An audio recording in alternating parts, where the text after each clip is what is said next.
So dear participant, हम YouTube पे भी लाइव हो चुके हैं और डियर पार्टिसिपेंट, मैं एक पीपीटी के माध्यम से फिर से आप लोगों के साथ रूबरू हो रहा हूं एक टॉपिक के साथ, जो कि आज के टाइम पे सबसे बड़ा हमारे लिए एक मुद्दा बन गया है। आज की जीवन शैली में आइडियल बॉडी वेट मैनेज करना सभी के लिए चैलेंज बनता जा रहा है। और पिछले यदि दो डिकेड्स की बात करें, यानी कि पिछले 20 साल की बात करें, तो ओबेसिटी जो है, मोटापा जो है, वो अपने आप में एक तरीके से पेंडेमिक सिचुएशन पूरे वर्ल्ड के लिए बनता जा रहा है।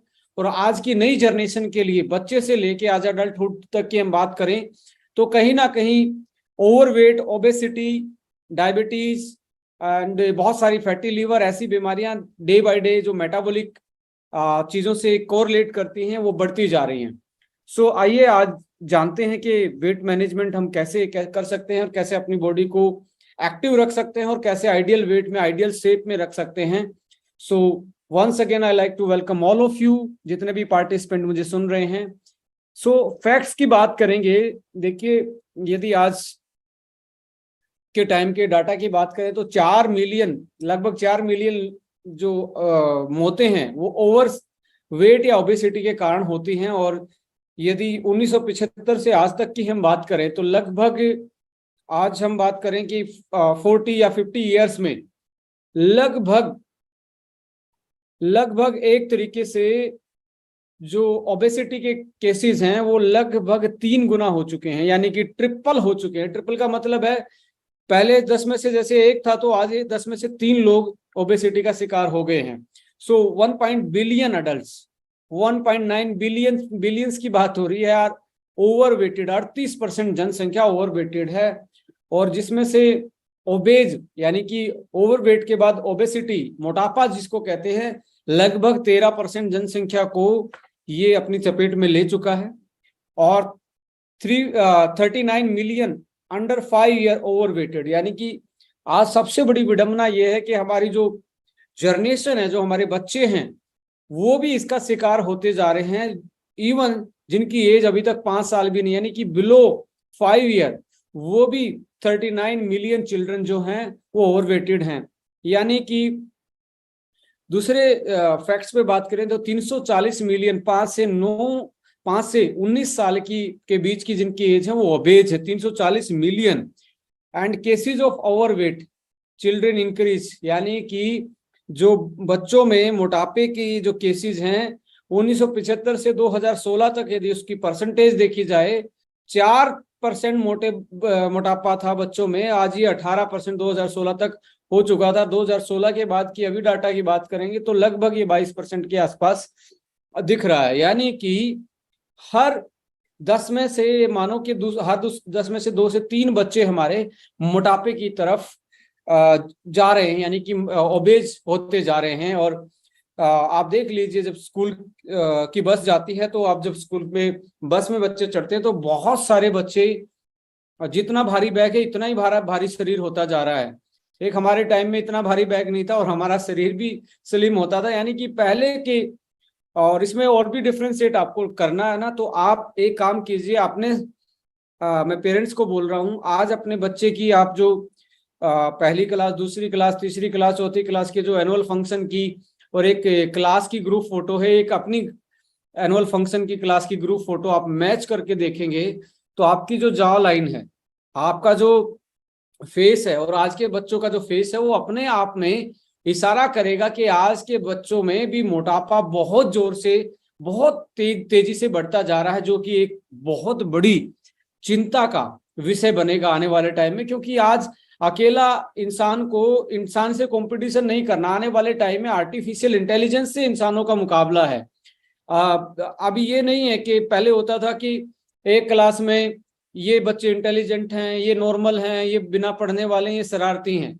आज किसी का पता ही नहीं लगता कि कौन इंटेलिजेंट है, कौन इंटेलिजेंट नहीं है। Everybody has the knowledge, because digitalisation, artificial intelligence, ये सारी की सारी चीजें आज हमारे सामने, इतनी इंफॉर्मेशन है कि बच्चा वैसे ही आज इंटेलिजेंट लगता है और मार्क्स से तो डिसाइड ही नहीं होता आज के टाइम पे। तो मॉरल ऑफ द स्टोरी ये है कि आने वाले टाइम में जहां मैन टू मैन कंपटीशन है, उसके साथ उसको जूझना है किस कंपटीशन से, आर्टिफिशियल इंटेलिजेंस से भी उसको एक तरीके से कंपटीशन मिलने वाला है। तो उसके लिए जब तक उसका हेल्दी बॉडी नहीं होगी तो हेल्दी माइंड नहीं हो सकता, क्योंकि हमने सभी ने यही सुना होगा और महसूस भी किया है कि एक हेल्दी बॉडी में एक हेल्दी माइंड होता है, क्योंकि ओबेसिटी कहीं ना कहीं मेमोरी पे भी फर्क डालती है, स्लीप क्वालिटी पे भी डालती है, और अदर जो मेटाबॉलिक हार्मोनल और हमारे जो केमिकल रिएक्शन होती हैं, बॉडी का कोऑर्डिनेशन एंड कंट्रोल होता है, उसमें भी कहीं ना कहीं मोटापा अपने आप में एक तरीके से उसको इम्बैलेंस करने का काम करता है। सो इसके अलावा यदि बात करें तो इंडिया में 40% केसेस हैं ओबेसिटी के, यानी कि 100 में से जो चांसेस हैं ओबेसिटी के लगभग 40% हैं, और इसमें साउथ इंडिया में देखा जाएगा तो 46%, यानी लगभग एवरेज से 6 से 7% मोटापा जो है वो साउथ इंडिया में ज्यादा है। और नॉर्थ ईस्ट में, ईस्ट की बात की जाए तो वहां पे ये 32% है, यानी कि वहां पे अभी भी मोटापे के केसेस जो हैं वो एज कंपेयर टू जो हमारी एवरेज है उससे कम है। और यदि जेंडर के बेसिस पे बात करें तो वोमेन में ज्यादा जल्दी मोटापा आता है और as compare to the man.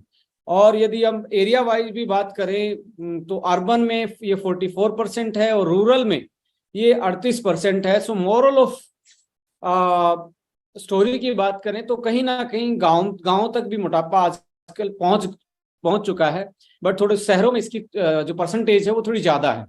सो यहाँ पे दूसरी एजुकेशन पॉइंट ऑफ व्यू से भी बात करें तो मैक्सिमम एजुकेटेड जो लोग हैं वो ज्यादा मोटे हैं, यानी कि 45% जो एजुकेटेड लोग हैं वो मोटापे के शिकार हैं एज कंपेयर टू जो कम पढ़े लिखे हैं। तो वहां पे कहीं ना कहीं फिजिकल वर्कआउट का वो एक तरीके से उनका जीने का तरीका है, उनके पास जो संसाधनों की कमी के कारण उनको ज्यादा फिजिकल वर्कआउट करना पड़ता है, इसलिए ये मुझे सीधा फैक्टर समझ में आ रहा है। तो ये तो फैक्ट्स आपने देखे कि कितने परसेंटेज में मोटापा बढ़ता जा रहा है, वोमेन में ज्यादा होता है एज कम्पेयर टू मैन, शहर में थोड़ा सा ज्यादा केसेस होते हैं as compare to villages, but ऐसा नहीं कि विलेज में बचा हुआ है, right. So moral of story यही है कि लगभग 40% इंडियन आज के टाइम पे मोटापे के शिकार हैं, यानी कि हर 10 में से 4 आदमी आपको मोटापे के शिकार, ओवरवेट के शिकार दिखेंगे यहाँ पे। जब आप फैमिली का भी एक डाटा आप निकाल के देखिए कि कौन आदमी अपने आइडियल वेट में है, तो आपको समझ में आ जाएगा कि एग्जैक्टली जो हम डाटा है इससे कहीं ऊपर ये चीजें आज के टाइम पे चल रही हैं। अब मोटापे की वजह से होता क्या है, क्या क्या बॉडी में प्रभाव पड़ते हैं। सबसे पहला प्रभाव पड़ता है आपके हार्ट पे। देखिए, हार्ट का साइज नहीं बढ़ता यदि आप मोटापे का शिकार हो रहे हैं, आपकी चर्बी बढ़ जाएगी, आपका वेस्ट साइज बढ़ जाएगा, आपका सर्कमफेरेंस बढ़ जाएगा, सेंट्रल आपका जो स्लिम होना था वो मोटापे की तरफ चला जाएगा।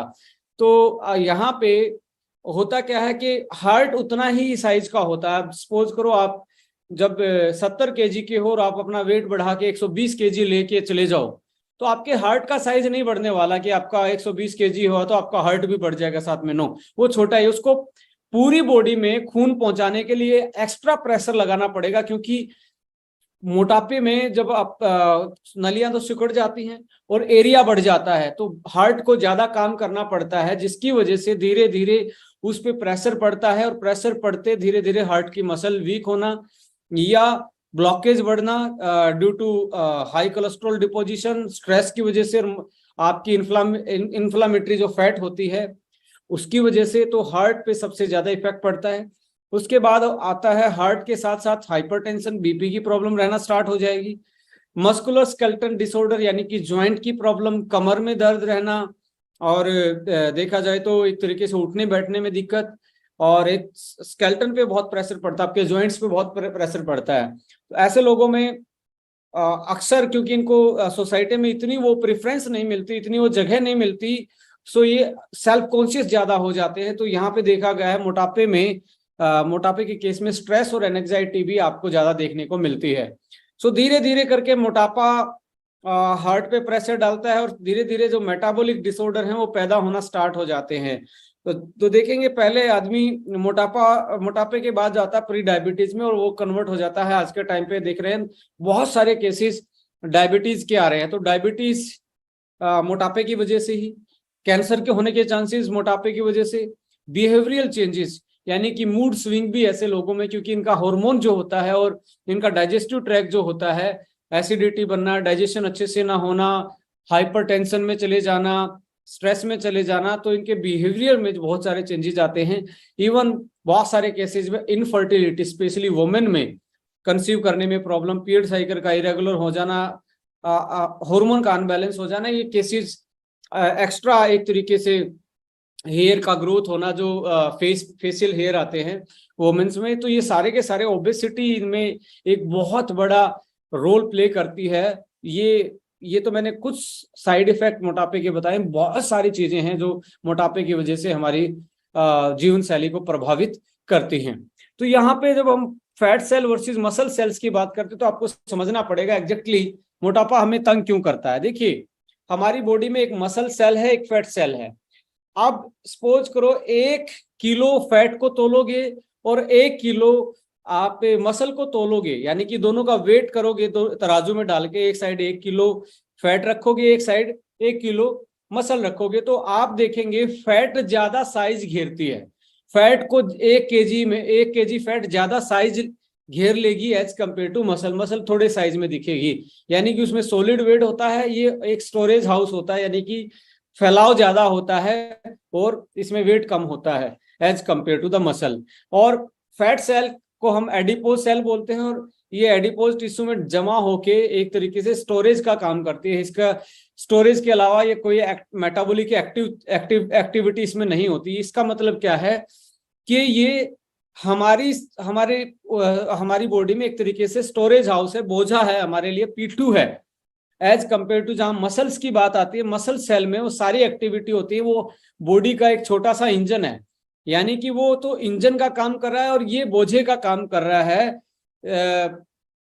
फैट सेल की, जहां की मैं बात कर रहा हूं। सो फैट सेल को जैसे सरफेस ज्यादा घेरती है और मसल, इसलिए जहां ज्यादा मसल होंगी वो स्लिम दिखेगा, जिसमें फैट ज्यादा होगी वो मोटा दिखेगा। इवन सेम वेट में यदि हम बात करें 80 केजी में, यदि बंदे में ज्यादा फैट सेल हैं तो 80 केजी वाला ज्यादा मोटा दिखेगा। बहुत सारे लोगों में मसल ज्यादा होती हैं और वो कितने स्लिम दिखते हैं, उनका वेट भी अच्छा मिलता है, उनका यदि वेट मेजर करके देखते हैं। तो यहाँ पे सीधा यदि हम बात करें तो हमारा जो मसल है, मसल की जो सेल है वो तो इंजन होता है और ये एक तरीके से फैट सेल बोझा होता है। देखिए, आपके सामने 2 एग्जाम्पल हैं।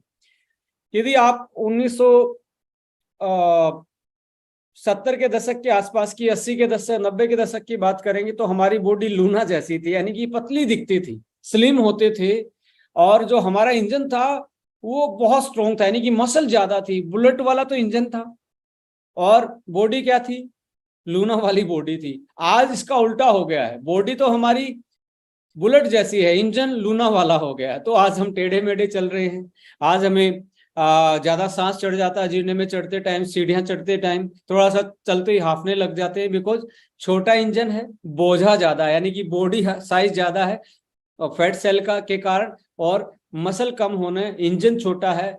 तो ये एक एग्जांपल आपको मैं इसलिए समझाने के लिए रख रहा था। इसलिए अपने इंजन की ताकत बढ़ाएं, इंजन का मतलब मसल को गेन करें यदि आप स्लिम रहना चाहते हैं, यदि आप जिंदगी में अपनी जीवन शैली को सुधारना चाहते हैं, अच्छे से जीना चाहते हैं, खुशियों भरा जीवन आपको चाहिए, तो क्वालिटी लाइफ चाहिए, तो अपने इंजन को मजबूत कीजिए। इंजन का मतलब अपनी मसल्स पे थोड़ा सा ध्यान दीजिए, जिसके कारण आपकी फैट सेल जो है वो कम हो जाए, उसका साइज कम हो जाए और मोटापा आपको तंग ना करे। सो यहाँ पे आप देखेंगे फैट सेल, इस फोटो में क्या है कि एक तो एक दिख रहा है बंदा बिल्कुल कम फैट वाला, एक फैटी बंदा दिख रहा है। इसका मतलब ये है कि दोनों की बॉडी में, एक की बॉडी में मसल ज्यादा है, एक की बॉडी में फैट ज्यादा है। आप दिखने में भी पर्सनालिटी आपको पता ही है, जो जिसमें मसल ज्यादा होती है वो अच्छे से दिखता है और अच्छे से उसकी बॉडी फंक्शन कर पाती है। अब जहां तक मैं आपको एक चीज और यहाँ पे एड ऑन करना चाहता हूँ आपकी नॉलेज में, देखिए 2 टाइप की फैट सेल है ना, 2 टाइप की चीजें होती हैं। एक तो फैट सेल, मोटापे में आपकी फैट सेल का नंबर बढ़ जाता है, नंबर यानी कि total number of fat cell ज्यादा होना, एक फैट सेल का साइज बढ़ जाना। इसमें 2 डिफरेंस हैं, यहाँ पे आपको थोड़ा सा मैं आपकी नॉलेज में अपग्रेडेशन चाहूंगा, जिसके कारण आप समझ पाएंगे आप हैं या आपका कोई क्लाइंट है या आपके घर में कोई आदमी हो किस टाइप के फैट सेल या मोटापे से परेशान है। यदि फैट सेल का नंबर बढ़ जाए, आपकी फैट सेल का नंबर बढ़ जाए, जैसे किसी बंदे में 10 हैं तो किसी में 100 फैट सेल हैं, यदि नंबर बढ़ जाता है फैट सेल का तो इसको बोलते हैं हाइपरट्रॉफी, और साइज बढ़ जाता है इसको बोलते हैं हाइपरप्लाजिया। तो यहाँ पे आप देखेंगे जब बचपन में मोटापा आ जाए, बचपन में बढ़ता है नंबर, सेल का नंबर बढ़ जाएगा, डिवाइड हो के ज्यादा नंबर ऑफ सेल्स फैट की बन जाएंगी। पर यदि आप जवान होने के बाद मोटापे की तरफ गए हो, 30 के बाद, 25 के बाद, तो मैक्सिमम केसेस में आपकी फैट सेल का जो साइज है वो बढ़ा, नंबर नहीं बढ़ता है। तो यहाँ पे मैं आपको एक बहुत बड़ी चीज आपको बताने वाला हूं जो आपके काम आ सकती है।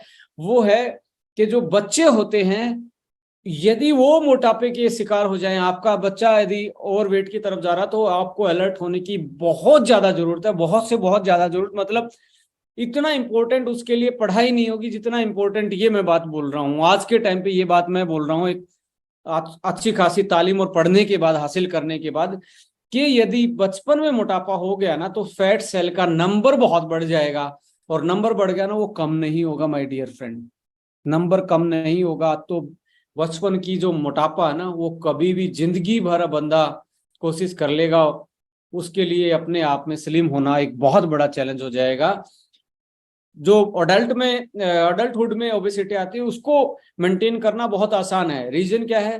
उसमें फैट सेल का साइज बढ़ा है, साइज बढ़ना तो साइज वापस कम किया जा सकता है डाइट से, एक्सरसाइज से, पर नंबर कम नहीं किया जा सकता। इसलिए भारी बस्ते से, यानी कि भारी स्कूल बैग से तो परेशान है ही आज का बच्चा। आज कंपटीशन के जमाने में मेंटली प्रेशर में तो है, कम से कम उसको हमारा दायित्व बनता है उनको टाइम दें, उनको थोड़ा सा फिजिकल वर्कआउट, खेल कूदने में भी उनका मैं आपसे रिक्वेस्ट करूंगा जितने भी पेरेंट्स हैं 1 से 2 घंटा जरूर उनको ग्राउंड में जाने दीजिए। ऐसा कोई भी, ये किताब भी इंसानों के द्वारा लिखी हुई है, ये भी इंसानों ने लिखी है, किसी भगवान ने नहीं लिखी है जो किताबें हम अपने बच्चों को पढ़ा रहे हैं। मैं ये कह रहा हूँ पढ़ाई गलत है, मैं कह रहा हूँ पढ़ाई से पहले उसका मजबूत शरीर बहुत जरूरत है, क्योंकि वो सही होगा तो जिंदगी, बहुत सारे अनपढ़ लोग भी खुशी के साथ गुजार लेते हैं, और बहुत सारे पढ़े लिखे लोग मोटापे के शिकार होके, मैंने उनकी इतनी गंदी लाइफ देखी है। तो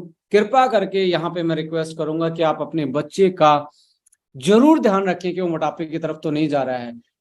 चाहे वो पढ़ाई में थोड़े कम मार्क्स ले आए, पर उसकी बॉडी में फैट सेल कम करने का काम सबसे बड़ा दायित्व आज हमारा है। हम उनकी जिद पूरी करने के लिए फास्ट फूड दे देते हैं, उनकी जिद पूरी करने के लिए हम पता नहीं तरह तरह की फैसिलिटी दे देते हैं, पर उन्हें सबसे ज्यादा आपका लाड प्यार के साथ साथ आपका टाइम की रिक्वायरमेंट, आप खुद भी एक ऐसा एग्जाम्पल सेट करें, जल्दी उठ के उनको ग्राउंड में लेके जाएं, उनकी फिजिकल एक्टिविटी कराएं। ये सबसे अच्छा तरीका है एक अपने बच्चे को अच्छी तालीम देना, अच्छी तरीके से उसका पालन पोषण का एक ये हिस्सा है। यदि आप इसको मिस कर रहे हैं, आप बोल रहे हैं मैं तो अच्छे स्कूल में पढ़ाता हूँ, अच्छी ड्रेस पहनाता हूँ, अच्छे जूते पहनाता हूँ, मैं कहता हूँ इससे ज्यादा इंपॉर्टेंट है कि आप अच्छे से उसको फिजिकल एक्टिविटी में कितना उनको टाइम दे रहे हैं। क्योंकि फैट सेल का नंबर बढ़ गया, पूरी जिंदगी वो एक तरीके से अभिशाप उसके लिए बन जाएगा। उसको तो मालूम नहीं है, बट आप तो इस चीज की संभाल कर सकते हो। यदि आज आपको लगा कि यस मेरा बच्चा ये मिस कर रहा है, तो जरूर उसके लिए टाइम निकालें, और अपने खुद के लिए भी टाइम निकालें, क्योंकि आपका जो शरीर है और आपकी जो नॉलेज है उसको कोई नहीं बंटवा सकता, राइट। सो फैट सेल का नंबर बढ़ना अपने आप में एक चैलेंज है, जो कि बच्चों के केस में बढ़ता है, जवानी में जो मोटापा आता है उसमें ज्यादा नहीं बढ़ता है। सो अब आता है एक एक्टोपिक फैट होती है। आपको याद रहे या ना रहे, एक्टोपिक फैट का मतलब होता है इन्फ्लामेटरी फैट, इन्फ्लामेशन, यानी कि कोई ऐसी फैट जो एक तरीके से जहर का काम करी हमारी बॉडी में। एक्टोपिक होती कैसे है? देखिए, जब आप खाते हैं तो क्या होता है, डाइजेशन होता है, डाइजेशन के बाद वो जो खाया पिया जो कैलोरी है वो खून में जाती है और पूरी बॉडी में जाती है। जितनी बॉडी की रिक्वायरमेंट है उतनी कैलोरी वो यूटिलाइज कर लेती है, और जितनी एक्स्ट्रा हम खाते हैं बॉडी उसको फैट सेल में स्टोर कर लेती है, जिसको एडिपोज सेल बोलते हैं, जो आपको स्क्रीन पे दिख रही है ये। और जब ये जो फैट सेल में जो एक्स्ट्रा कैलोरी है वो फैट में कन्वर्ट होके यहाँ डिपॉजिट हो जाती है फैट सेल में, धीरे धीरे इसका फैट सेल का साइज बढ़ना स्टार्ट हो जाता है, क्योंकि हम ज्यादा खा रहे हैं, बार बार ज्यादा खा रहे हैं, कम वर्कआउट कर रहे हैं, तो ये फैट इकट्ठी हो के फैट का साइज बढ़ा देती है, जिसको हम बोल रहे थे लास्ट वाली स्लाइड में मैंने बताया था, जिसमें साइज बढ़ता है यानी कि हाइपरप्लाजिया का केस हो जाता है, यानी कि फैट सेल का साइज बढ़ जाता है। बट इसकी भी एक लिमिट है, साइज बढ़ने की भी एक लिमिट है। ऐसा नहीं है कि साइज बढ़ाती जाएगी बढ़ाती जाएगी बढ़ाती जाएगी बढ़ाती जाएगी। इसके एक लिमिट के बाद क्या होता है, कुछ फैट सेल फट जाती हैं, उनकी वॉल जो है वो रप्चर हो जाती है, फट जाती है, बरस्ट हो जाती है, जैसे एक बैलून फट जाता है एक मैक्सिमम हवा भरने के बाद। ऐसे ही हमारे अंदर की जो ज्यादा फैट जो फैट सेल बढ़ते बढ़ते बढ़ते ज्यादा खाने की वजह से, लो एक्सरसाइज की वजह से, सेडेंटरी लाइफ की वजह से इतना बड़ा साइज बढ़ जाता है, वो फट जाता है। और फटने के बाद उसमें से जो स्टोर फैट थी वो एक तरीके से उसका रिसाव होना स्टार्ट हो जाता है, और रिसाव होके वो रिसाव जो फैट है वो सीधा ब्लड में घुल जाता है। अब ये ब्लड में जो डायरेक्टली फैट घुल रहा है ना माय डियर फ्रेंड, ये कहाँ जाता है, ये हमारे ऑर्गन्स, वाइटल ऑर्गन पे जाके ये एक तरीके से डिपॉजिट होना स्टार्ट हो जाता है। ये लीवर में जमना स्टार्ट हो जाएगा, ये पेनक्रियाज पे जमना स्टार्ट हो जाएगा, ये एक तरीके से आपकी मसल पे जमना स्टार्ट हो जाएगा, ये किडनी पे जमना स्टार्ट हो जाएगा, ये हार्ट पे जमना स्टार्ट हो जाएगा। और ऐसे केस में, क्योंकि ये जो फैट थी जो यहाँ से निकली है, ये ब्रस्ट होके निकली है, ये जो लीक होके निकली है, ये जब हमारे वाइटल ऑर्गन पे जमा होगी, और ये फैट थी एक तरीके से इन्फ्लामेटरी फैट। इन्फ्लामेटरी का मतलब है ये कहीं ना कहीं ऐसी फैट थी जो बीमार फैट है। हमारे अंग जो होते हैं, हमारे ऑर्गन्स जो होते हैं, लीवर है, हार्ट है या पेनक्रियाज है, इन पे जमा होते इनको भी बीमार करना स्टार्ट कर देती है। कहीं पे ब्लॉकेज आ जाएगी, कहीं पे फैटी लिवर हो जाएगा, कहीं किडनी के फिल्ट्रेशन में रेट में कमी आ जाएगी, कहीं पेनक्रियाज के ऊपर जमने के कारण इंसुलिन की कमी हो जाएगी। तो मोरल ऑफ द स्टोरी ये है कि आपके जो ऑर्गन्स की जो फंक्शन है वो धीरे धीरे धीरे धीरे करके क्या हो जाएंगे, कमजोर पड़ते जाएंगे, और आपकी बॉडी धीरे धीरे कमजोर होती चली जाएगी, और आपकी बॉडी के फंक्शन एक तरीके से हर्ट होना स्टार्ट हो जाएंगे। और इस केस में देखा गया है कि इंसुलिन का रेजिस्टेंस बढ़ जाता है। इंसुलिन का रेजिस्टेंस मतलब है इंसुलिन आपकी अच्छे से काम नहीं कर पाएगा, और आप डायबिटीज के शिकार हो जाते हैं, आप फैटी लीवर के शिकार हो जाते हैं, आपकी हार्ट में ब्लॉकेज स्टार्ट हो जाती है, आपकी पेनक्रियाज, किडनी से लेके ये सारे के सारे एक तरीके से ऑर्गन फेलियर होने की तरफ चले जाते हैं। तो मैं कहता हूं एक लेवल तक तो फैट सही है, बढ़ गई कोई बात नहीं है, पर एक लेवल से ऊपर जाने के बाद बहुत बड़ी समस्या कर सकती है।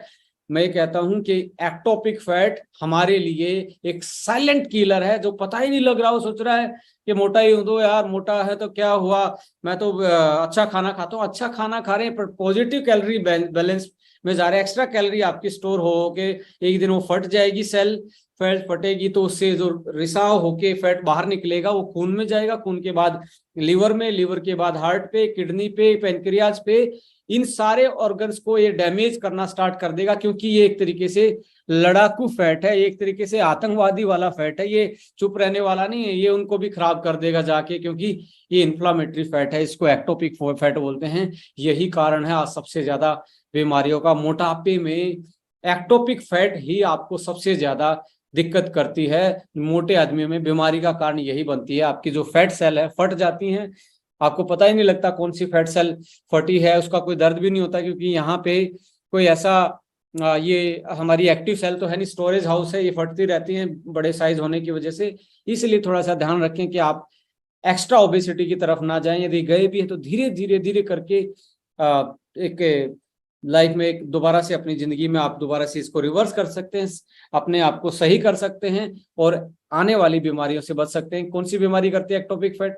हार्ट की, पेनक्रियाज की, स्केलेटन मसल की, लीवर की, डायबिटीज, हार्ट अटैक, कोलेस्ट्रॉल का जमना, लीवर का फैटी होना, एसिडिटी होना, किडनी का फेलियर होना, ये सारी की सारी प्रॉब्लम एक्टोपिक फैट के कारण है। यानी कि कैंसर जैसी बीमारी, कार्डियक प्रॉब्लम, ज्वाइंट की प्रॉब्लम, ये सारी की सारी एक्टोपिक फैट से होती है। सो यहाँ पे आता है अपने वेट को कैसे मैनेज करें, यानी कि हम बढ़े हुए वेट को कैसे अपना मैनेज कर सकते हैं, कैसे उसको बैलेंस कर सकते हैं।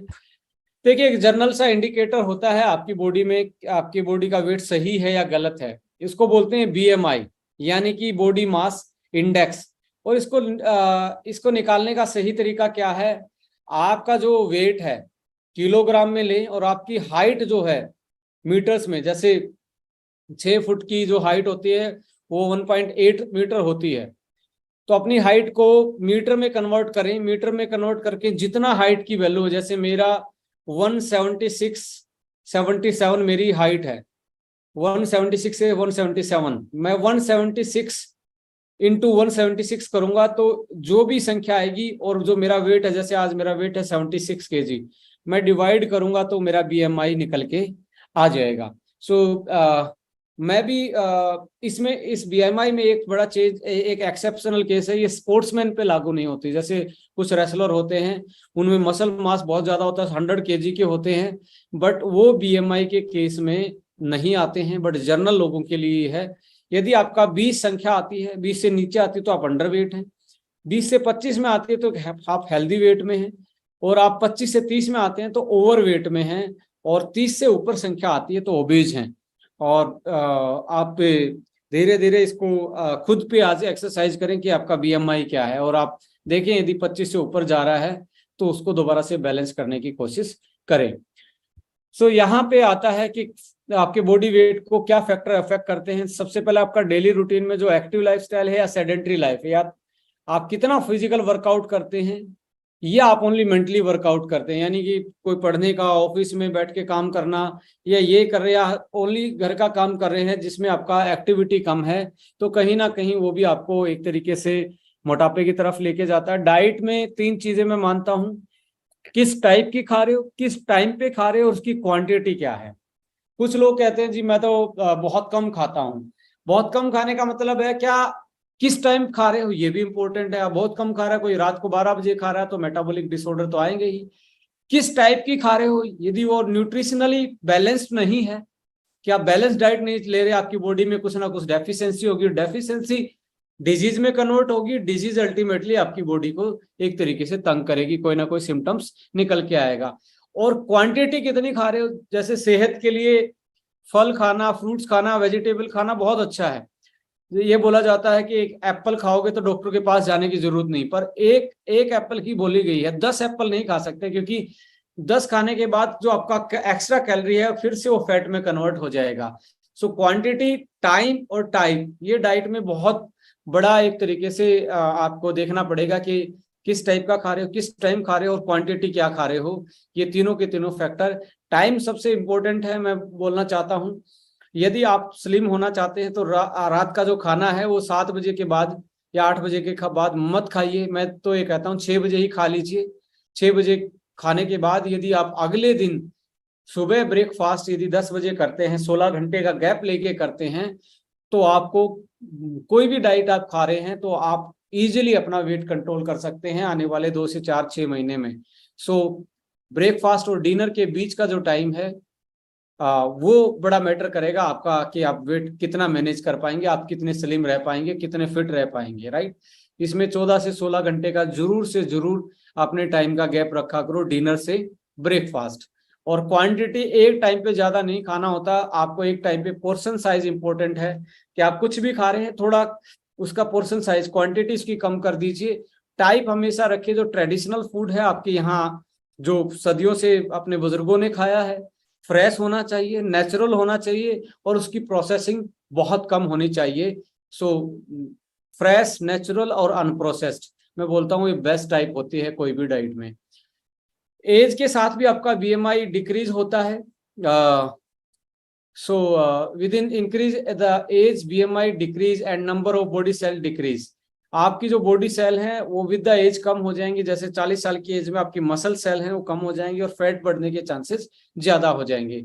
हॉर्मोन्स हैं, जैसे थायरो हार्मोन जो होता है, बेसिकली प्रेगनेंसी के आसपास वुमेन्स में बड़े चेंजेस आते हैं, तो इस केस में आपको देखा गया है ज्यादा मोटापा होना, हाइपोथायराइडिज्म की वजह से, स्ट्रेस की वजह से भी मोटापे की तरफ एक तरीके से वो क्योंकि ज्यादा आदमी खाता है, और क्या बोलते हैं कोर्टिसोल जो लेवल बढ़ने के कारण फैट सेल बढ़ना, फैट एक तरीके से बॉडी में फैट का डिपोजिशन बढ़ जाता है। और ग्रोथ हार्मोन, यदि आपके ग्रोथ हार्मोन अच्छे बनते हैं तो आप अपने बॉडी वेट को मेंटेन कर सकते हैं, मसल को मेंटेन रख सकते हैं। आपकी जेनेटिक पे डिपेंड करेगा, आपका जेनेटिक क्या है, यानी कि माँ बाप का बॉडी टाइप क्या था, तो उसमें भी आपको, यदि आपके मदर फादर ज्यादा ओबेस थे, ओबेसिटी थी, मोटापे के शिकार थे, तो आप में भी, आपके भी चांसेस ये है कि आप भी मोटापे की तरफ जल्दी जा सकते हैं। पर ये पक्का नहीं है कि वो मोटे थे तो आप भी मोटे होंगे। यदि आपका हेल्दी लाइफस्टाइल है, अच्छे से रहते हैं, अच्छे से खाते हैं, वर्कआउट करते हैं, तो ये नहीं है कि जेनेटिकली वो पेरेंट्स मोटे थे तो आप भी मोटे होंगे, पर आपके चांसेस ज्यादा होंगे मोटे होने की, आप इजीली मोटे हो सकते हैं। यहाँ पे एक चीज आती है एम्प्टी कैलोरी, ये एक बहुत बड़ा विषय है। मैं आपको बता रहा हूँ, एम्प्टी कैलोरी का मतलब है खाली कैलोरीज, जो जिसमें कोई न्यूट्रिशन नहीं है। और गिलास में आपका जो चीज दिख रही है, सभी ने उसके मजे किए हैं, सभी ने उसको यूटिलाइज करके देखा अपनी जिंदगी में, यानी कि कोल्ड ड्रिंक की बात कर रहा हूँ फॉर एग्जाम्पल। इसमें कोई भी न्यूट्रिशनल वैल्यू नहीं है, कोई न्यूट्रिशन नहीं है, पर कैलोरी है। अब ये कैलोरी जब आप यूटिलाइज करेंगे तो आप देखेंगे आपकी बॉडी में ये इतना ड्रास्टिक चेंज लाती है, एकदम से इंसुलिन स्पाइक अप करेगा। इंसुलिन स्पाइक अप करेगा तो आपकी फैट जो ग्लूकोज है वो एक जल्दी से आपका फैट में कन्वर्ट होना स्टार्ट होगा, तो फैट बढ़ने के चांसेस। एम्प्टी कैलोरी, इसमें चीनी है, जिसमें आपका मिठाई है, आपकी कोल्ड ड्रिंक है, बहुत सारी फास्ट फूड हैं, उनमें कैलोरी कम है और सॉरी कैलोरी ज्यादा है और न्यूट्रिशनल कम है, तो एम्प्टी कैलोरी से जरूर बचें।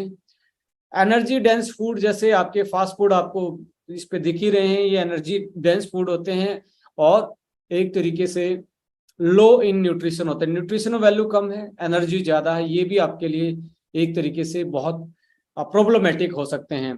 आइडियल डाइट क्या है? एक हेल्दी डाइट जो है वो ओवरऑल हेल्थ को इम्प्रूव करने वाली होती है, जिसमें आपका प्रोटीन, विटामिन, मिनरल्स, अच्छी वाली फैट और गुड कार्ब्स, फाइबर, एंटीऑक्सीडेंट, ये सारी चीजें बैलेंस अमाउंट में हों, तो उसको आइडियल डाइट बोलते हैं। सभी के लिए अलग अलग होती है, किसी के एरिया के, कोई ठंड में रहता है उसके लिए अलग होती है, जो गर्मी में रहता है उसके लिए अलग होती है, जो कोस्टल लाइन पे समुद्र के किनारे रहता है उसके लिए अलग होती है, जो कश्मीर में रह रहा है उसके लिए अलग होती है। ये हल्का हल्का चेंज आपकी डाइट में मौसम के अनुसार रहता है, ऐसा नहीं कि सबके लिए एक आइडियल एक ही चीज होती है।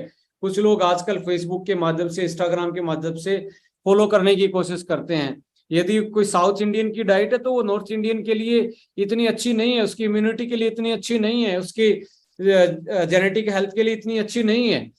हमारे यहाँ पे सबसे इम्पोर्टेंट क्या है, आपकी डाइट में मौसम के अनुसार आसपास में उगने वाली चीज जरूर होनी चाहिए, फ्रेश होना चाहिए, वो फ्रेश होगा तभी तो मौसम के हिसाब से होगा। ट्रेडिशनल होना चाहिए, यानी कि आपके एरिया के आसपास का होना चाहिए, जो आपके सदियों से लोग, माँ बाप, पेरेंट्स खाते आए हैं। और अनप्रोसेस्ड होना चाहिए, फ्रेश भी है, नेचुरल भी है, पर यदि उसको फ्राई कर दिया या उसको हाई टेम्परेचर पे आपने प्रोसेस कर दिया तो आधी उसकी कैलोरी खत्म हो जाती है। तो अनप्रोसेस्ड, मिनिमम प्रोसेस्ड होना चाहिए, उसकी प्रोसेसिंग मिनिमम होनी चाहिए। अब ये टेबल आपको जानकारी देगी कि आप गलती कहाँ पे कर रहे हैं। देखिए, आपको नॉर्मली जो है कार्ब जो होता है, जो मेन कैलोरी का सोर्स होता है, वो 55% होता है हमारी डाइट में, और आज के टाइम पे इंडियन के डाइट में 80% है। अब मैं यहाँ पे यदि बात करूं कि आपको वेट घटाना है, तो ये जो 80% है, ये लगभग 40 से 45% होना चाहिए आपके डाइट में, इससे ज्यादा नहीं होना चाहिए।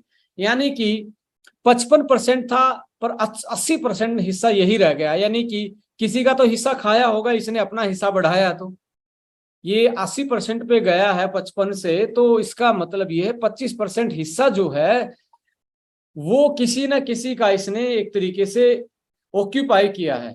किसका ऑक्यूपाई किया है? वो ऑक्यूपाई किया है अच्छे वाली फैट का, यानी कि 10 से 15% जो फैट है आपकी, 20 से 15% बेसिकली फैट कम हो गई है, जो अच्छे वाली होनी चाहिए थी। कुछ लोगों की ये बड़ी मिथ है कि घी खाने से, फैट खाने से कोलेस्ट्रॉल बढ़ता है। तो मैं आपको याद दिलाना चाहता हूं, हमारे से पहली वाली जनरेशन ने खूब घी, फैट, तेल खाया है, हमारे से पहले वाली जनरेशन ने।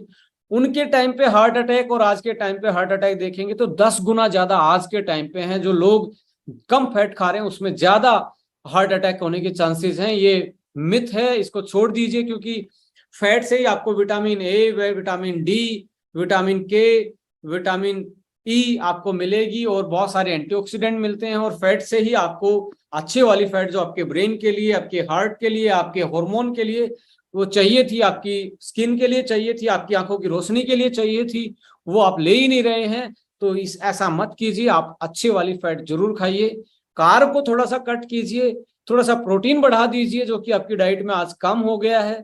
तो only carb is the culprit, यानी कि कार्बोहाइड्रेट ही कल्प्रिट है। इसके अलावा गुड फैट, हाई प्रोटीन और विटामिन मिनरल्स और एडुकेट अमाउंट में वाटर, ये आपको लेना चाहिए। सो कार्ब लविंग कंट्री हम बन गए हैं। ज्यादा मीठे वाली चीजें, ज्यादा रिफाइंड कार्ब, चाहे मैदे की बात करें या शुगर की बात करें या हम फ्राई फूड, फास्ट फूड की बात करें, ये सारी की सारी चीजें क्या है, हाई कैलोरी हैं, लो इन न्यूट्रिशन है। तो हमें क्या करना है, कैलोरी को कट करना है, न्यूट्रिशन को बढ़ाना है, अच्छे वाली फैट बढ़ानी है, अच्छे वाला प्रोटीन बढ़ाना है। अब ये बढ़ाने के बाद ये नहीं है कि आप फ्राई करके खाएंगे इनको, नो, फ्राई नहीं करना है, बॉयल कर सकते हैं, रोस्ट कर सकते हैं। तो मिनिमम प्रोसेसिंग रखें, तब जाके आप इसको मेंटेन कर सकते हो। सो सॉल्यूशन यही है कि आपकी डाइट का सिलेक्शन क्या है, फिजिकल एक्टिविटी आप कितनी करते हैं, प्रॉपर रेस्ट लेना जरूरी है, क्योंकि अंदर से हार्मोनल बैलेंस इंपॉर्टेंट है। यदि आपकी थायराइड अच्छे से काम नहीं करेगी, आप रेस्ट नहीं करोगे, तो आपकी पेनक्रियाज अच्छे से काम नहीं करेगा, आपके हार्मोन अच्छे से काम नहीं करेंगे, स्ट्रेस ज्यादा रहेगी, अच्छे से आप पूरी नींद नहीं लेंगे, तो आप मोटापे के शिकार होने के चांसेस ज्यादा बढ़ते हैं। और डाइटरी सप्लीमेंट, हेल्थ सप्लीमेंट से भी आप यूटिलाइज करके, कस्टमाइज करके अपने न्यूट्रिशन को बैलेंस कर सकते हैं। इसमें सॉल्यूशन आता है absolute meal, everyday plant protein, carb controller, okay fitness, probiotic and ashwagandha. यहाँ पे एब्सोल्यूट मील है, वो क्या कर रहा है, देखिए बेसिकली जो मैं टेबल की बात कर रहा था, दोबारा से टेबल की तरफ लेके आपको जा रहा हूं। यहाँ पे करंट इंडियन डाइट में 80% कार्ब है, कितना चाहिए आपको, 55% नॉर्मल, और घटाने के लिए 40 से 45%। और प्रोटीन कितना चाहिए, 10 से 12। फैट कितनी चाहिए आपको, 30%। विटामिन मिनरल्स पूरे चाहिए आपको, जो जितने चाहिए थे दिन में। तो अब एब्सोल्यूट मील को आप देखेंगे तो यहाँ क्या किया गया है, हाई प्रोटीन है जिसके आपके मसल मास बढ़ेगा, फैट का मास कम होगा। फाइबर है जिससे आपका डाइजेशन बेटर रहेगा। न्यूट्रिशन जो है, मल्टीविटामिन मिनरल्स वो भरपूर मात्रा में डाले गए जो आपको कमजोरी नहीं आने देंगे, जो आपकी हिडन हंगर को कम कम करेंगे। लो इन कैलोरी है, यानी कि कैलोरी कम है, न्यूट्रिशन ज्यादा है। जीआई का मतलब होता है, यहाँ जीआई लिखा, आप डिब्बे पे देखेंगे ना, ऐसे प्रोडक्टों पे जीआई लिखा होता है। जीआई का मतलब है low glycaemic index, GI glycaemic index, इसका मतलब एक ही होता है। लो का मतलब है कि इसमें कैलोरी कम है, ग्लाइसेमिक इंडेक्स मतलब ग्लूकोज का इंडेक्स मानो सीधा। तो लो ग्लूकोज इंडेक्स का मतलब है कि आपके जो आपने जो खाया है उसमें कम कैलोरी थी। और हाई होता है तो उसमें हाई जीआई का मतलब, जैसे हाई जीआई में आते हैं कोल्ड ड्रिंक है, आपका शुगर से बनी चीजें, मिठाई हैं, स्वीट्स हैं, सारी चीजें हाई जीआई में आती हैं। पर हाई जीआई होगा तो लो न्यूट्रिशन अपने आप हो जाएगा, लो जीआई होगा तो हाई न्यूट्रिशन अपने आप हो जाता है। सो फॉर्मुलेटेड जो किया गया है, देखिए बहुत सारे प्रोडक्ट मार्केट में आपको मिलते हैं, बट यहाँ पे आपके लाइफस्टाइल के चैलेंजेस को देके इसका मॉडिफिकेशन किया गया है इंडियन की डाइट के अकॉर्डिंग। ये आपको इंटरनेशनल कंपनियों के पास भी मिलेगा, इंडियन कंपनियों के पास भी मिलेगा, बट यहाँ पे आपको बहुत बड़ा डिफरेंस देखने को मिलेगा ओके लाइफ केयर के फॉर्मुलेशन में और आपके मार्केट के कॉम्पिटिटर में। सो यहाँ पे आप देखेंगे, मैं आपको बता रहा हूं, यहाँ पे आप देखेंगे ये टेबल आपको मार्केट के प्रोडक्ट और ओके के प्रोडक्ट में डिफ्रेंशिएट करके बता देगी। जहां तक प्रोटीन की बात आती है तो 11 से 12% प्रोटीन इस पर स्कूप में आपको मिल रहा है, और मार्केट वाले में आपको 8 से 9% प्रोटीन मिल रहा है, यानी कि लगभग 25% के आसपास, 25 से 30% प्रोटीन एक्स्ट्रा इसमें मिल रहा है। इसका मतलब ये मसल को ज्यादा न्यूट्रिशन दे रहा है, आपकी जो प्रोटीन की कमियां हैं जो कि लोग एक्स्ट्रा ऐड करवाते हैं उसको भी मिनिमाइज करवा रहा है। और जब टाइप ऑफ प्रोटीन की बात आएगी तो सबसे ज्यादा मेन पोर्शन है इसमें वे प्रोटीन का, साथ में 2 प्रोटीन और ऐड किए गए हैं इसमें।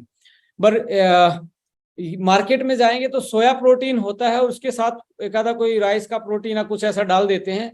मार्केट में सोया डोमिनेटिंग है, अपने यहाँ पे वे प्रोटीन डोमिनेटिंग है। वे को डाइजेस्ट करना आसान है। सोया को एक तरीके से हार्मोन का इनबैलेंस करता है मेल में, फीमेल में एक तरीके से बूस्टअप देता है। तो वे प्रोटीन अपने आप में एक हाई बायोलॉजिकल स्कोर वाला होता है, हाई पेडिकास वैल्यू होती है as compare to soya protein. जहां तक क्वालिटी की बात करेंगे तो यहाँ पे whey protein isolate hydrolyse form में है, और मार्केट में सोया वाला जो प्रोडक्ट होता है वो सोया आइसोलेट और सोया कॉन्सेंट्रेट से बना होता है, तो क्वालिटी में भी आगे है। फाइबर की बात करेंगे तो नेचुरल फ्रूट फाइबर इसमें लिए गए जो सोल्यूबल हैं, जल्दी सोल्यूबल हो जाते हैं, और जहां पे मार्केट में बात करें तो गम्स ऐड किए जाते हैं थिकनर के रूप में, और उन्हीं को फाइबर बोल दिया जाता है।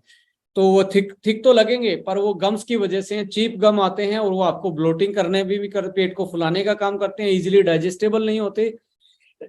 जहां तक मल्टीविटामिन की बात करोगे एब्सोल्यूट मील में, तो यहाँ 2 गुना है एज कंपेयर टू मार्केट में जो मिल रहे हैं आपको, उससे डबल मल्टीविटामिन और मिनरल्स मिल रहे हैं। हाई न्यूट्रिशन है micro nutrient point of view से। सोलुबिलिटी कितनी जल्दी खुलता है, यहाँ पे ओके लाइफ केयर के उसमें ब्लेंडर की जरूरत नहीं पड़ेगी, मिक्सर की जरूरत नहीं पड़ेगी, खाली चम्मच से घुल जाता है। सो हाई सोल्युबिलिटी है। और मार्केट में लो से मीडियम, यानी कि घोलते टाइम आपको देखेंगे गांठें सी बन जाएंगी, लम्स बन जाएंगे, अच्छे से नहीं घुलेगा, गिलास पे चिपका रह जाएगा। सो वहां की सोल्युबिलिटी कम होने की वजह से डाइजेशन करना आसान नहीं होता। सो हमारा हाई सोल्यूबल है तो डाइजेशन करना भी आसान है।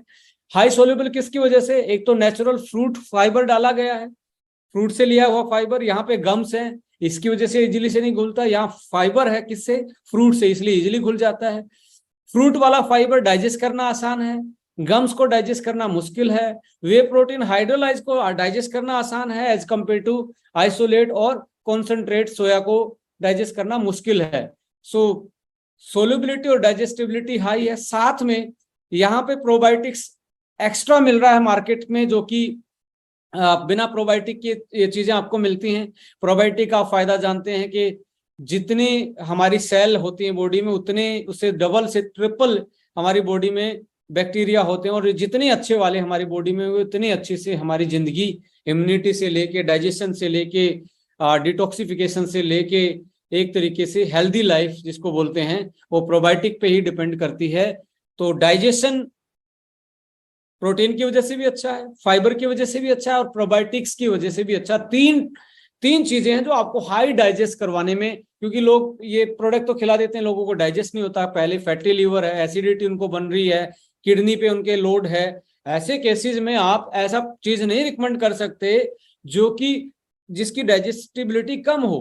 तो यहाँ पे डाइजेस्ट करना आसान है, तो बॉडी में इसका असर जल्दी पड़ता है। तो यहाँ पे 3 चीजें इसको डाइजेशन की बेटर बना रही हैं, वे प्रोटीन हाइड्रोलाइज्ड, नेचुरल जो फाइबर है फ्रूट से लिया हुआ जो हाई सोल्यूबल है, और प्रोबायोटिक। यही तीनों चीजें इसको सोल्यूबल बनाने में काम कर रही हैं, जो जल्दी घुल जाता है। और विटामिन मिनरल्स आपकी अंदर की ताकत को बढ़ाने का काम करते हैं, जो कि डबल है पर स्कूप में। प्रोटीन एक्स्ट्रा है जो कि आपकी प्रोटीन की डेफिशिएंसी को ज्यादा रखता है, मतलब उसको जल्दी कवर करता है। सो मैं आपको यही बताना चाहता हूँ, मार्केट का और ओके का यही कंपैरिजन होता है कि हम क्वालिटी पे बात करते हैं, फॉर्मुलेशन पे बात करते हैं, हम रीजन पे बात करते हैं। क्यों ऐसा काम करता है, क्योंकि जब तक साइंस नहीं होगी तो आपकी एक तरीके से ग्रोथ नहीं हो सकती, आपकी बॉडी में वो यूटिलाइज अच्छे से नहीं हो सकता। तो साइंस बेस होना ही इंपॉर्टेंट है, साइंस ही सॉल्यूशन है इन चीजों का, कि कौन सी चीज क्यों डालनी है, कितनी परसेंटेज में डालनी है। ये अकेला ये नहीं है किसी से ज्यादा दिखाने के लिए। अब मैंने बताया कि लोग मोटापे में लोगों को एसिडिटी रहती है, फैटी लीवर रहता है, उन लोगों के लिए डाइजेस्ट करना मुश्किल था, इसलिए डाइजेस्टिबिलिटी इसमें बढ़ाई गई। ऐसे लोगों में भूख बार बार में लगती है, तो प्रोटीन कम रहेगा, तो भूख बार बार में लगेगी, प्रोटीन थोड़ा सा एक्स्ट्रा बढ़ा दोगे तो ज्यादा स्टाइटी फील करेगा, ज्यादा देर तक भूख को कंट्रोल कर पाएगा। और दूसरा, ऐसे लोगों में vitamin D, calcium, iron, folic acid, vitamin B12, इन चीजों की, माइक्रो न्यूट्रिएंट्स की, बी कॉम्प्लेक्स की कमी रहती है, तो ये एक्स्ट्रा डाला गया कि उनकी कमियां साथ साथ में पूरी हो जाएं, और उनको खाते ही ब्लोटिंग ना, पेट ना फूले, इसकी वजह से फ्रूट सोल्यूबल है। तो किसी भी पहलू पे बात करेंगे, ओके लाइफ केयर का प्रोडक्ट इंटरनेशनल कंपनी के हर प्रोडक्ट को मात देता है, क्योंकि यहाँ का प्रोडक्ट यहाँ के लोगों के द्वारा, यहाँ के लोगों के लिए बनाया गया है। हमारी साइंस जो है, हमारी जो नॉलेज है, ये पूरे वर्ल्ड में सबसे ज्यादा है। हम सबसे ज्यादा स्कूल कॉलेज, सबसे ज्यादा गुरुकुल शिक्षा में कहता हूँ ये इंडिया से स्टार्ट है। तो इंडिया के साइंटिस्टों को ज्यादा नॉलेज है, मैं बोल रहा हूँ सबसे बेस्ट कार्डियोलॉजिस्ट इंडिया के हैं। तो बिलीव कीजिए, ये भी आपके बेस्ट साइंटिस्ट लोगों ने, बेस्ट एजुकेटेड लोगों ने डेवलप किया है इंडियन के अकॉर्डिंग। स्वदेशी अपना ही, मैं कह रहा हूँ लोकल टू ग्लोबल, और हर पहलू पे ये ग्लोबल प्रोडक्ट से स्ट्रोंग है। न्यूट्रिशनल पॉइंट ऑफ व्यू से हर चीज पे आप देखेंगे तो हर पैरामीटर पे खरा उतरने वाला प्रोडक्ट है। और इसमें आप देखेंगे आपके जो मील हैं, इसमें रबड़ी मावा एक बहुत डिलीशियस फ्लेवर है, चॉकलेट है और वनीला है, और साथ में मैंगो फ्लेवर है। बहुत एक्साइटिंग फ्लेवर, ट्रॉपिकल फ्लेवर आपके पास इसमें मिल रहे हैं, आपकी चॉइस के अकॉर्डिंग चूज कर सकते हैं। यहाँ पे अब आता है एवरीडे प्रोटीन। देखिए पेडिकास वैल्यू होता है कि कितना अच्छा प्रोटीन है, तो वो जिसकी 1 होती है वो सबसे बेस्ट माना जाता है। तो एवरीडे प्रोटीन की पेडिकास वैल्यू 1 है। ब्रांच चेन अमाइनो एसिड और इसेंशियल अमाइनो एसिड बहुत ज्यादा हैं, जो कि आपकी बॉडी की रिकवरी करने में, फास्ट रिकवरी करने में हेल्प करते हैं। बेस्ट इन डाइजेशन है क्योंकि वीगन है, और वीगन में भी इस प्रोटीन को बनाया गया पी प्रोटीन से। इसमें पी प्रोटीन सबसे ज्यादा डाला गया है, यानी कि पी प्रोटीन सबसे अच्छा होता है स्किन के लिए, हेयर के लिए, और साथ में पी प्रोटीन को डाइजेस्ट करना अच्छा आसान होता है। और इसमें भरपूर मात्रा में इसेंशियल अमाइनो एसिड होते हैं जो इसकी पीडिकास वैल्यू को बहुत मैक्सिमम बढ़ाने का काम करते हैं। आइसोलेटेड प्रोटीन है, यानी कि कोई इंप्योरिटी नहीं है, फाइन है बिल्कुल, प्रोटीन के अलावा और कुछ ऐसी चीजें इसमें नहीं डाली गई हैं। बेस्ट इन यूज है, वर्सेटाइल है, न्यूट्रल फ्लेवर, कोई फ्लेवर नहीं है। रोटी के साथ डालें, सब्जी में डालें, ग्रेवी में डालें, स्मूदी में डालें, बिस्किट में डालें, केक में डालें, बच्चे के दूध में डालें, आपकी स्मूदी में, शेक में, किसी चीज में डालेंगे उसी में ये एक तरीके से एडजस्ट हो जाएगा। जैसे आपका बच्चा नहीं खाता तो सब्जी की ग्रेवी में डाल दीजिए, आपका बच्चा स्मूदी में डाल लीजिए, तो बच्चा भी इसको यूटिलाइज कर सकता है। कोई नास्टी इंग्रेडिएंट नहीं है जैसे मार्केट में होते हैं, कुछ भी ऐड कर दे सकते हैं। बिल्कुल प्लेन प्रोटीन है और कोई फ्लेवर नहीं है, तो किसी के साथ भी इसको यूटिलाइज किया जा सकता है, चपाती में भी, सब्जी में भी, स्मूदी में भी। सो यहाँ पे ग्लूटेन फ्री है, कोई शुगर एडिड नहीं है, कोई आर्टिफिशियल कलर फ्लेवर नहीं है, ऑर्गेनिक सर्टिफाइड है, कोई प्रिजर्वेटिव नहीं है, नेचुरल है, सेफ है, वीगन है, एलर्जी फ्री है। तो असवा कॉफी भी एक तरीके से आपकी क्रेविंग को कम करती है। दिन में यदि आपको जब जिस टाइम भूख लगती है, एक असवा कॉफी आप यूटिलाइज कर सकते हैं, जो कि आपकी भूख को कंट्रोल करने का काम करती है और आपकी स्ट्रेस को बैलेंस करती है। सो डायरेक्टली इनडायरेक्टली आपके वेट को मैनेज करने में और आपको ज्यादा एनर्जी देने में आपकी एक तरीके से ये हेल्प करता है प्रोडक्ट असवा कॉफी, जो कि अश्वगंधा के साथ डेवलप किया गया है, जो अपने आप में एंटी स्ट्रेस है, एंटी एंजाइटी है, कोर्टिसोल लेवल को मेंटेन करता है, स्ट्रेस रिलेटेड फूड क्रेविंग, जो स्ट्रेस होती है उसमें फूड क्रेविंग ज्यादा होती है, तो इस स्ट्रेस को मैनेज करेगा तो फूड की क्रेविंग जो बार बार में भूख लग रही है उसको भी ये कंट्रोल कर सकता है। सो यहाँ पे मैं बात कर रहा हूँ अगले प्रोडक्ट, जो कि ओके फिटनेस की बात करें, ग्रीन टी है। देखिए इसको थोड़ा सा यदि आप समझेंगे, यदि ओके में अभी भी आपने ज्वाइन किया तो थोड़ा सा डिफरेंट टाइप का ये प्रोडक्ट है। इसको कैसे सेटल किया गया, कैसे इसकी कंपोजिशन सेट की गई, कैसे इसका फॉर्मूला डेवलप किया गया, इसके पीछे एक स्टोरी, एक कहानी है। यहाँ पे आप देखेंगे ग्रीन टी हर कोई पीना चाहता है पर लगातार नहीं पीता, तो एक प्रॉब्लम ये रहती है कि ये जो ग्रीन टी है इसका फ्लेवर अच्छा नहीं है, तो इसलिए लोग इसको यूटिलाइज लंबे टाइम तक नहीं कर सकते। और जब तक ग्रीन टी को आप 3 से 6 महीने यूटिलाइज नहीं करेंगे तब तक ये कोई आपकी बॉडी पे कोई ऐसा विजिबल इफेक्ट डालने वाली नहीं है कोई कि आपकी बॉडी के वेट को ये मैनेज करे। पर 3 से 6 महीने लोग इसको नहीं पीते हैं जो वेट मैनेज करना चाहते हैं इसके टेस्ट की वजह से। तो हमारे पास एक चैलेंज था कि इसका टेस्ट सबसे पहले हमें बेहतर करना पड़ेगा। दूसरा चैलेंज आता है इसको बनाना, इसका टी बैग, ऊपर से लेमन, हनी, ये सारी चीजें यदि आप ट्रेवलिंग करते हो तो अपने आप में एक चैलेंज था। तो हमारे पास ये दूसरा चैलेंज है, इसका सोल्यूशन देना हमारे पास एक तरीके से ऑप्शन था कि हम इसको ऐसा बनाए जिसमें टी बैग की और हनी की और लेमन की जरूरत ना पड़े। और कैसे हम इसके 6 महीने में जो रिजल्ट आते हैं किसको कैसे हम 1 से 1.5 महीने में इसको कन्वर्ट कर सकते हैं, कैसे इसका फास्ट एक्शन कर सकते हैं, ये भी हमारे पास एक तरीके से चैलेंज था। एग्जिस्टिंग प्रोडक्ट में इसको भी ठीक करना था। एक था कि आप इसको कैसे, क्योंकि जो ग्रीन टी है या आप जो घर पे चाय पी रहे हैं उसमें कहीं ना कहीं कोई ना कोई हर्ब्स डालते हैं इम्यूनिटी बूस्टर के रूप में, कोई अदरक डाल रहा है, कोई डाल रहा है उसमें अपना लौंग डाल रहा है, कोई इलायची डाल रहा है, तो कुछ ना कुछ डाल के, सौंफ डाल के पी रहा है इम्यूनिटी बूस्टर के रूप में, गला खराब, सीजनल फ्लू से बचने के लिए। इन सारी चीजों को देखते हुए एक सॉल्यूशन लेके आए जिसका नाम ओके फिटनेस है। इसको 4 गुना स्ट्रॉन्ग किया गया ये कि फैट बर्नर के रूप में, यानी कि एक तरीके से फैट घटाने में, वेट मैनेज में काम करे। इसमें 4 चीजें मिलाएगी, अकेली ग्रीन टी एक्सट्रैक्ट नहीं है, ग्रीन टी एक्सट्रैक्ट के साथ garcinia cambogia, grape seed extract और सिनामन दालचीनी एक्सट्रैक्ट, इन चारों के मिलने से इसका एक्शन जो है वो लगभग 4 गुना हो गया। जो 6 महीने का काम था वो 1.5 महीने में होना स्टार्ट या करना स्टार्ट इस प्रोडक्ट ने कर दिया, यानी कि आप 4 से 6 केजी वेट 1.5 महीने में घटा सकते हो इस प्रोडक्ट को यूटिलाइज करके। इसके बाद हमारा काम था कि कुछ ऐसी चीजें डालें कि सुबह सुबह आपको कुछ मल्टीविटामिन मिनरल नेचुरल रूप में मिल जाएं। मोरिंगा और व्हीट ग्रास पाउडर जो कि पावरफुल होते हैं, नेचुरल विटामिन मिनरल्स में भरपूर होते हैं, वो डाला गया कि आपको सुबह सुबह मल्टीविटामिन भी मिल जाए। तुलसी, लौंग और ब्लैक पेपर इसमें ऐड किए गए, किस चीज के लिए? इम्यूनिटी बूस्टर के रूप में, कि आपकी इम्यूनिटी, गले की खराश, गले का इन्फेक्शन, सीजनल चेंज, फ्लू ये ना आए, आपकी इम्यूनिटी बेस्ट रहे। तुलसी, लौंग और काली मिर्च, ब्लैक पेपर एक्सट्रैक्ट डाला गया। साथ में इसका टेस्ट अच्छा करने के लिए ब्लैक सॉल्ट, लेमन एक्सट्रैक्ट और नेचुरल स्वीटनर, यानी काला नमक है, लेमन का एक्सट्रैक्ट और स्वीटनर के रूप में स्टीविया, जिसकी कोई कैलोरी नहीं होती, वो इसमें ऐड किया गया है, यानी कि खट्टा मीठा टेस्ट।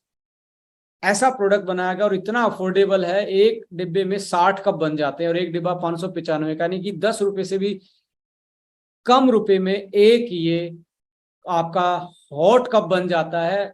एडवांस ग्रीन टी का जो आपके weight management, stress management, immunity booster में काम कर सकती है। और टैबलेट में बनाया गया है, कोई टी बैग नहीं है, आराम से कैरी कर सकते हैं, आराम से बना सकते हैं। ओनली गर्म पानी चाहिए, टैबलेट डालो, अपने आप घुल जाती है और ग्रीन टी तैयार हो जाती है। ना आपको अलग से नींबू की जरूरत है, ना आपको अलग से हनी की जरूरत है। बनाना आसान, ले जाना आसान, अफोर्डेबल और टेस्ट गुड इन टेस्ट। सो इससे भी बेस्ट आप अपना वेट मैनेज कर सकते हो।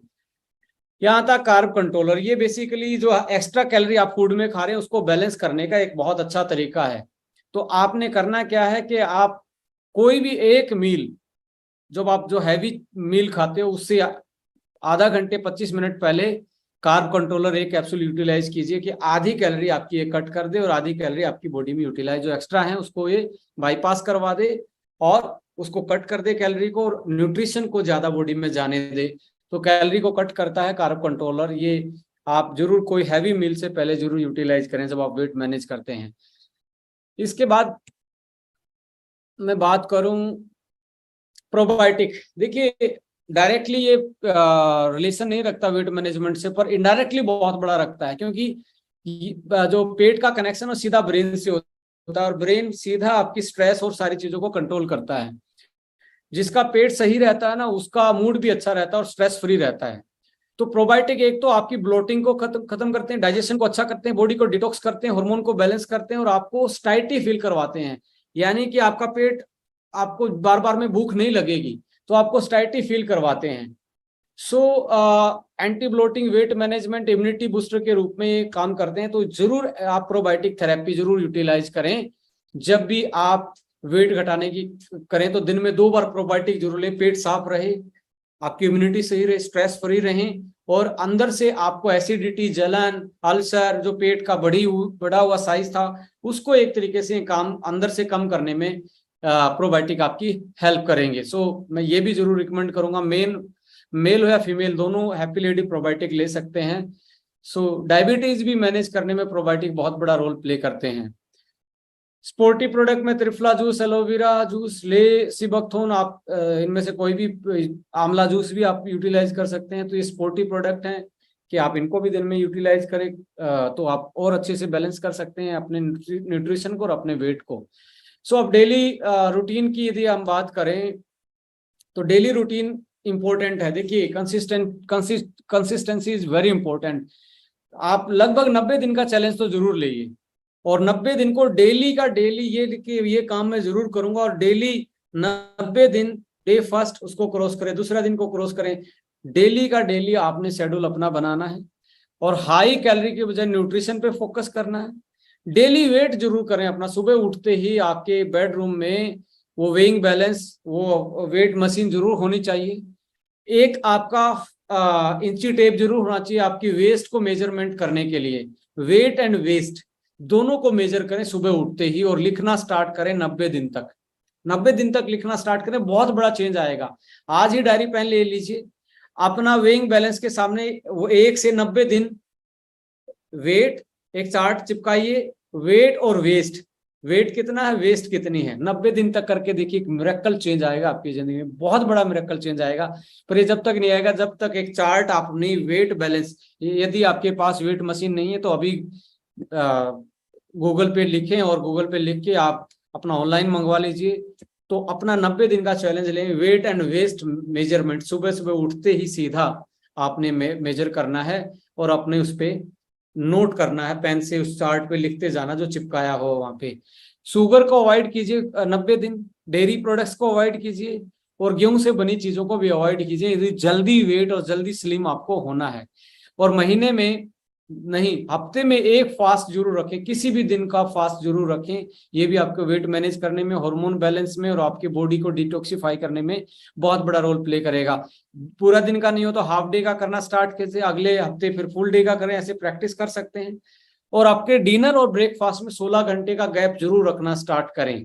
और आपका खाना, कौन सी बेस्ट डाइट है, कुछ सारी बेस्ट डाइट होती हैं, बशर्ते उसमें 3 चीजें उसमें पास होनी चाहिए।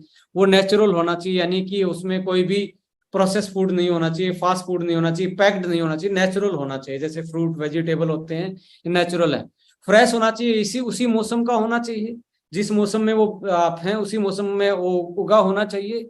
अनप्रोसेस्ड होना चाहिए, फ्रेश भी है नेचुरल भी है, बट यदि उसको आपने प्रोसेस ज्यादा कर दिया तो उसकी न्यूट्रिशनल वैल्यू खत्म हो जाएगी। अनप्रोसेस्ड ये डाइट का तरीका है, राइट। इसमें आप देखेंगे स्प्राउट्स नेचुरल होते हैं, फ्रेश होते हैं, अनप्रोसेस्ड होते हैं। दही है, नेचुरल होते हैं, फ्रेश होते हैं, अनप्रोसेस्ड होते हैं। आपका दलिया खिचड़ी है, नेचुरल है, फ्रेश है, पर लिटिल बिट प्रोसेस्ड है, राइट। तो इस तरीके से आप फ्रूट्स हैं, नेचुरल हैं, फ्रेश हैं, यदि सीजनल होगा तो, और अनप्रोसेस्ड होते हैं। तो आप नट्स हैं, ये सारे के सारे क्या हैं, ये एक तरीके से इसमें फिट बैठते हैं। So take more protein and fibre in diet, कि आपको ज्यादा बार बार भूख ना लगे, क्योंकि प्रोटीन की कमी की वजह से ही बार बार में भूख लगती है। जब आपकी डाइट में फाइबर कम हो, प्रोटीन कम हो और आप बार बार में खाने की आपको इच्छा होती है, तो ऐसे केस में आपको प्रोटीन एक्स्ट्रा बढ़ा देना, और फाइबर, खीरा है, टमाटर है, यानी कि रफेज जितना है आपके सैलेड जो है उसको ज्यादा यूटिलाइज करें अपने प्री मील। और प्रोबायोटिक्स फूड जरूर यूटिलाइज कीजिए, योगर्ट से लेके सौरक्राउट से लेके आपका दही से लेके और आपकी प्रोबायोटिक जो सप्लीमेंट है, ये चीजें आप यूटिलाइज करेंगे तो आप वेट को मैनेज कर सकते हो। पर एक चैलेंज जरूर लेना है, कौन कौन लेगा, पर मैं सबसे रिक्वेस्ट करूंगा, वेस्ट एंड वेट, यानी कि वेट एंड वेस्ट मेजरमेंट करना है 90 दिन तक। आप स्लिम हैं, मोटे हैं, पतले हैं, तगड़े हैं, कमजोर हैं, कोई भी है, 90 दिन का चैलेंज लेते हैं कि हम अपनी कमर को सुबह इंची टेप से मापेंगे और हम अपने वेट को मापेंगे, और कोई ऐसा मील जरूर ऐड करेंगे अपनी डाइट में जो फ्रेश होगा, जो नेचुरल होगा और अनप्रोसेस्ड होगा। So thank you so much, आप लोगों ने इतने अच्छे से सुना। आई थिंक आप लोगों को बहुत सारी चीज आज देखने को मिलेगी। इसमें कंक्लूड करेंगे तो एक ही चीज मैं आपको बोलूंगा कि बच्चों के केस में आप जरूर ध्यान रखें, उनके मोटापे की तरफ ना जाएं। ये मेरा आप हर पेरेंट से ये उम्मीद रखूंगा कि आज के बाद अपने बच्चों को जरूर 1 से 1.5 घंटा खेलने के लिए, फिजिकल वर्कआउट करने के लिए आप उनको जरूर ध्यान देंगे। बढ़ी हुई फैट नंबर सेल जो हैं वो उनकी जिंदगी को इतना खराब कर देंगी, जो उनकी एजुकेशन से आप पीछे लगे हुए हैं उससे ज्यादा इंपॉर्टेंट है उनकी बॉडी की मसल और स्केलेटन का स्ट्रक्चर क्या है। क्योंकि आने वाले टाइम में फिर बता रहा हूं, लड़ाई अकेली आदमियों की कंपटीशन नहीं है, डिजिटल लड़ाई है, आर्टिफिशियल इंटेलिजेंस से, गूगल से लड़ाई है। गूगल से लड़ाई बच्चा अनहेल्दी होके नहीं जीत सकता। सो यही मैं आपसे उम्मीद करूंगा कि सेशन में बहुत सारी चीजें आप लोगों के लिए आप लोगों ने हमने एक दूसरे के साथ साझा की हैं और आपको आई थिंक पसंद भी आएंगे चीजें, और आप जरूर इंप्लीमेंट भी करेंगे और एक हेल्दी वेट की तरफ बढ़ेंगे। 90 डेज का चैलेंज लेंगे, वेस्ट और वेट मेजरमेंट सुबह सुबह, और उसको जरूर अपने उस पर नोट करते जाएंगे। और जो सप्लीमेंट जैसे एब्सोल्यूट मील था आपका, हमारा एवरीडे प्रोटीन था, कार्ब कंट्रोल था, ओके फिटनेस था, इनको अच्छे से यूटिलाइज करके अपने वेट को मैनेज करेंगे। और बीएमआई जरूर आज अपने बैठ के रात को निकालें। यदि नहीं निकालना आता तो गूगल पे लिख सकते हैं मैं कैसे अपना बीएमआई, मेरी इतनी हाइट और इतना वेट है, गूगल भी निकाल के दे देगा और उसमें टेबल में मिलाएं कि आपका कितना ज्यादा है, तो उसके हिसाब से आप प्लान करें। तो thank you so much, love you all, कि आपने बहुत अच्छे से पेशेंस के साथ ये सेशन सुना। होपफुली अगले मंगलवार को फिर एक नए टॉपिक के साथ आएंगे और फिर से आप लोगों से रूबरू होने का मौका मिलेगा। तब तक के लिए खुश रहें, स्वस्थ रहें और एक दूसरे की हेल्प करें। Thank you so much. जय हिंद, जय ओके लाइफ के। नमस्कार।